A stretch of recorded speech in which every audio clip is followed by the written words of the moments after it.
Olá, a graça e a paz do nosso Senhor e Salvador Jesus Cristo. A você, filho, e a você, filha, eu declaro as incríveis bênçãos da parte de Deus para a minha e para a sua vida devocional diário.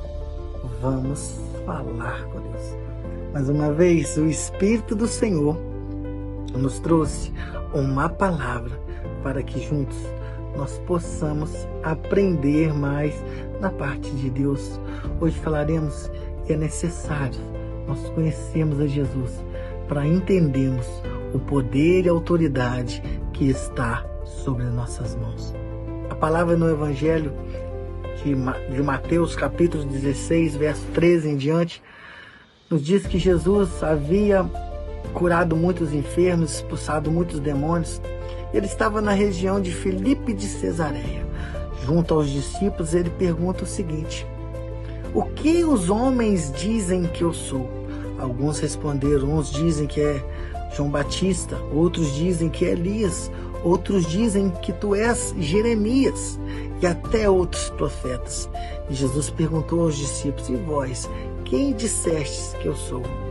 Então Pedro, no momento que ele é perguntado, Pedro se pronuncia: tu és Cristo, Filho do Deus vivo, aquele que era, que é, que há de vir. O tão esperado, o que pode mudar qualquer circunstância, é aquele que transforma água e vinho, aquele que pode fazer o impossível na minha vida. Então Jesus diz: disseste bem, Pedro, porque não foi revelado por homem, mas sim pelo Pai que está nos céus. Então veja bem, os discípulos andavam com Jesus. E eles, quando foram confrontados, eles disseram que os homens falavam que ele era Jeremias, outros João Batista, outro Elias. Mas entenda bem, se os discípulos realmente conhecessem quem era Jesus, automaticamente eles levantariam em defesa e falavam assim: não, eles dizem que tu és Jeremias, mas nós dissemos que tu és o Cristo, o Filho do Deus vivo. Muitas vezes, pessoas vão falar que conhecem Jesus, mas não conhecem Jesus. Não praticam o que Jesus gostaria que nós praticássemos. Não segue o caminho, a verdade, a vida.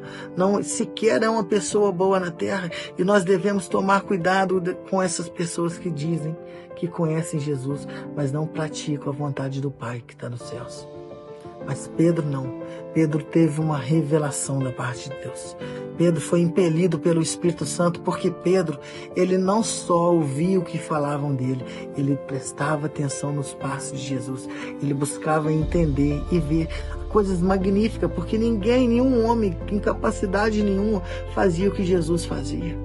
Jesus, ele sempre estava trazendo a resposta, não importando a pergunta, e principalmente a resposta interior. Então Jesus diz assim: disseste bem, Pedro, e sobre esta rocha eu edificarei a minha igreja. Sobre que rocha? A fé que havia em Pedro, a fé professada, a fé que ele falou que ele era o Cristo, Filho de Deus. Nós temos que entender que a verdadeira fé vem em conhecer e conhecer Jesus, porque conhecereis a verdade e a verdade vos libertará. Entenda que através disso as portas do inferno não iam prevalecer mais. Por quê? Porque o Filho se manifestou para destruir as obras do diabo. Eu quero que você hoje faça uma autorreflexão. Se você tem de verdade feito a vontade de Deus, se você realmente conhece a Cristo, porque Cristo nos diz o seguinte: aquele que quiser vir após mim, toma sua cruz, negue a si mesmo e siga-me. Eu quero te dizer, o Evangelho é um Evangelho simples, mas também de renúncia. Mas é o poder e a sabedoria de Deus. E que nós venhamos renunciar, neste ano de 2025, tudo aquilo que nos afasta da presença de Deus. Porque nós sabemos, e temos ouvido, que Jesus é o Cristo, o Filho do Deus vivo. Aquele que tem poder para nos libertar de nós mesmos e nos levar para uma abundante graça, uma alegria que excede todo entendimento humano, uma paz que vem de dentro para fora, não importando as circunstâncias exteriores. Vamos conhecer Jesus, porque Ele pode fazer infinitamente mais do que você pede, do que você imagina, segundo o poder da fé e do conhecimento da palavra que tem dentro de você. Pratique aquilo que você ouve. Deus te abençoe, que Deus te guarde, que Deus te ilumine. Até logo, até já e até breve. Fique com Deus.